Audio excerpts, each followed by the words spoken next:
Hello guys, digital school में आपका स्वागत है। आज की क्लास में हम पढ़ेंगे present continuous tense. Present continuous tense क्या होता है इसके बारे में हम पहले जानते हैं। प्रेजेंट कंटीन्यूअस क्या होता है? जो भी हमारे जीवन में काम चल रहा होता है उसको हम उस टेंस के माध्यम से इंग्लिश दर्शाते हैं। जैसे जैसे मान लीजिए मैं किताब पढ़ रहा हूँ, यानी कि वो हमारा काम है वो क्या हो रहा है, चल रहा है, जारी है।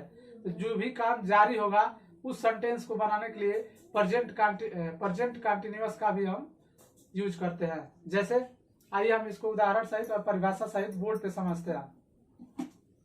जैसे प्रेजेंट कंटिन्यूअस टेंस, इस टेंस प्रेजेंट कंटिन्यूअस के भी 4 भेद होते हैं।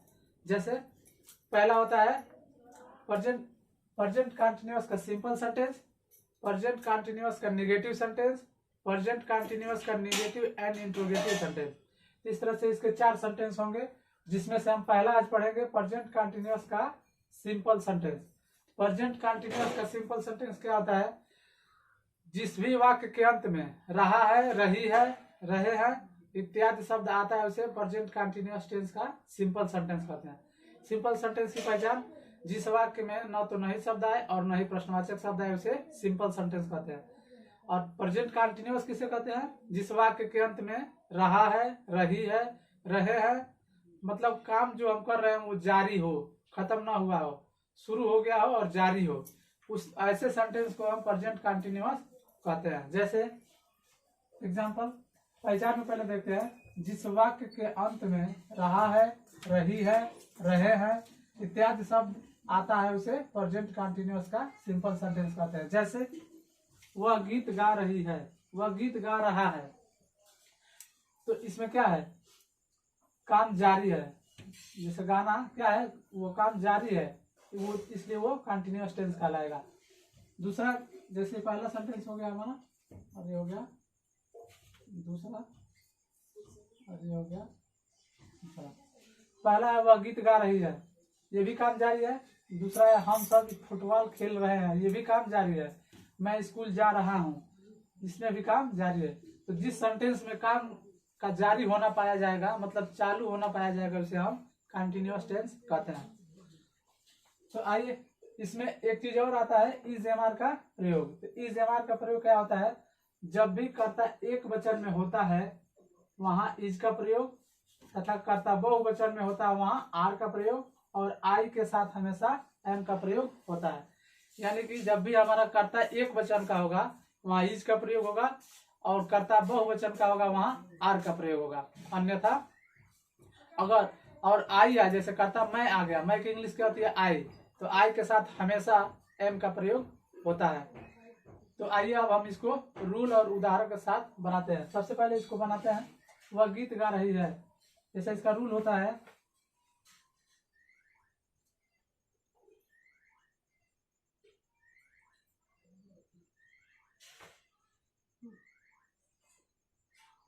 इसका रूल हम लिखते हैं subject plus is comma am comma are plus verb plus ING plus object. इस रूल के हिसाब से हम इन सेंटेंस को बनाते हैं। जैसे क्या होता है? सब्जेक्ट, सबसे पहले हम सब्जेक्ट लिखते हैं, उसके बाद इज एम आर का प्रयोग, उसके बाद वर्ब, वर्ब में आईएनजी, उसके बाद ऑब्जेक्ट। तो इस रूल की सहायता से हम इस सेंटेंस को बनाते हैं।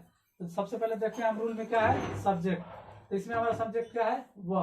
तो वह क्या है? एक वचन में है, तो वह की इंग्लिश क्या होती है? ही मीन्स वह।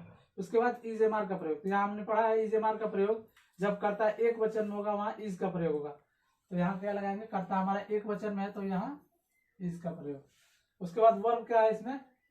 गाना। तो गाना की इंग्लिश क्या होता है? सिंग, यस आई एन जी, सिंग। अब इसमें हमको क्या जोड़ना है? आई एन जी, इसमें हम जोड़ देंगे आई एन जी। उसके बाद क्या है हमारा? ऑब्जेक्ट। ऑब्जेक्ट इसमें क्या है? गीत। तो गीत की इंग्लिश होती है सॉन्ग।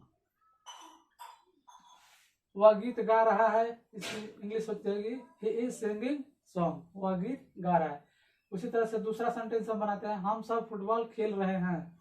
हम सब फुटबॉल खेल रहे हैं, तो इस रूल के हिसाब से सबसे पहले हमारा क्या है सब्जेक्ट, इसमें सब्जेक्ट क्या है हम सब की इंग्लिश क्या होती है वी, यहाँ लिखिए वी।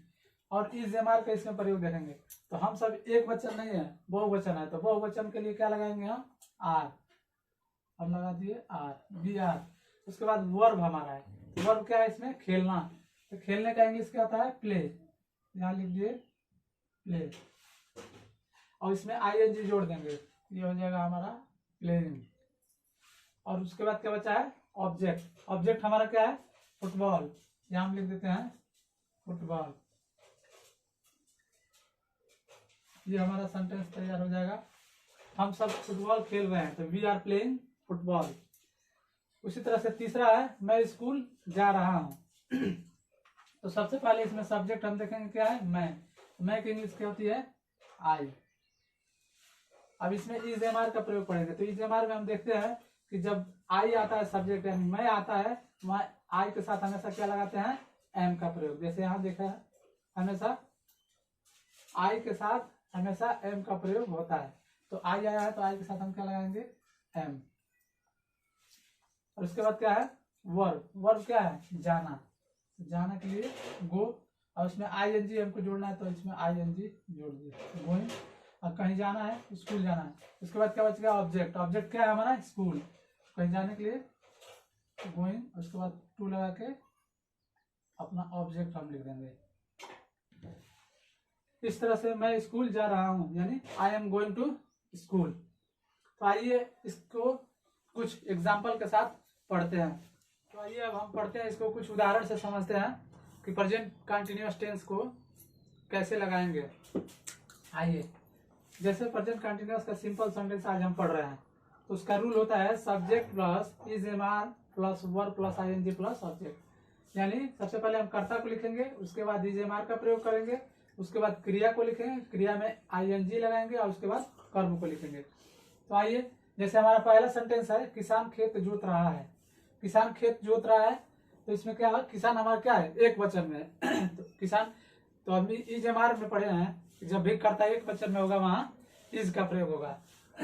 तो किसान हमारा क्या है एक वचन में, एक वचन। तो सबसे पहले हम क्या लिखेंगे सब्जेक्ट, सब्जेक्ट क्या है फार्मर, हम लिख देंगे फार्मर। उसके बाद क्या है हमारा इज एम आर, एक वचन में फार्मर है तो यहाँ लगाएंगे इज। उसके बाद क्या है वर्ब, वर्ब क्या है इसमें जोतना, यानी काम कौन सा हो रहा है जोतने का, तो जोतने का इंग्लिश होता है प्लाउज, PLOUGH प्लाउज। अब इसमें वर्ब में हमको क्या जोड़ना है ING, तो इसमें जोड़ देंगे ING प्लाउजिंग। उसके बाद क्या बचा हमारा ऑब्जेक्ट, ऑब्जेक्ट हमारा क्या बच गया, इसमें कर्ता सब्जेक्ट हो किसान हो गया सब्जेक्ट, और जोतना क्या हो गया वर्ब, और ये क्या बच गया हमारा खेत ऑब्जेक्ट। ऑब्जेक्ट का हमारा क्या बच गया फील्ड, यहाँ लिख देंगे फील्ड। तो क्या हो जाएगा किसान खेत जोत रहा है, क्या farmer is ploughing field, farmer is ploughing field. उसी तरह से पुजारी मंदिर में पूजा कर रहा है, तो सबसे पहले सब्जेक्ट क्या हुआ इसमें पुजारी, तो पुजारी की इंग्लिश क्या होती है वर्शिपर भी होता है और प्रिस्ट भी होता है, तो यहाँ हम लिखते हैं प्रिस्ट PRIEST प्रिस्ट। और पुजारी एक वचन में है तो इज का प्रयोग। उसके बाद वर्ब हमारा क्या है पूजा करना, तो पूजा करने का क्या होता है वर्शिप WORSHIP। तो इसमें हम क्या जोड़ेंगे ING, ये हो जाएगा वर्शिपिंग, प्रिस्ट इज वर्शिपिंग कहाँ कर रहा है मंदिर में। ऑब्जेक्ट हमारा क्या बच रहा है टेम्पल, तो इसमें मंदिर के अंदर कर रहा है तो इन लगाएंगे इन द टेम्पल। ये हमारा हो जाएगा पुजारी मंदिर में पूजा कर रहा है तो priest is worshipping in the temple, priest is worshipping in the temple, पुजारी मंदिर में पूजा कर रहा है।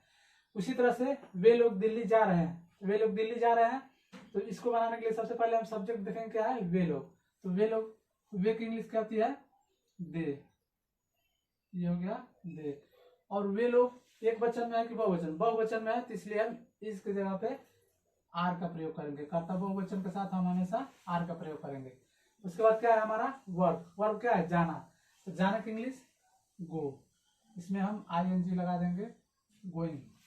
कहाँ जा रहे हैं? तो दिल्ली। तो टू लगा के हम यहाँ लिख देंगे दिल्ली। क्या जाएगा? They are going to Delhi, वे लोग दिल्ली जा रहे हैं। इस तरह चौथा हमारा सेंटेंस है, मैं नदी में स्नान कर रहा हूँ।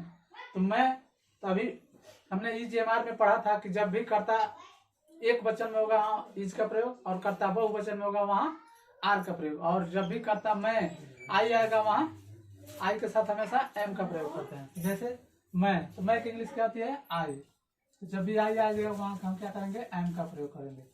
तो आई एम, EGMR में से एम का प्रयोग हुआ। उसके बाद वर्ब हमारा क्या है? स्नान करना। स्नान करने का इंग्लिश क्या होता है? Bath, BATH।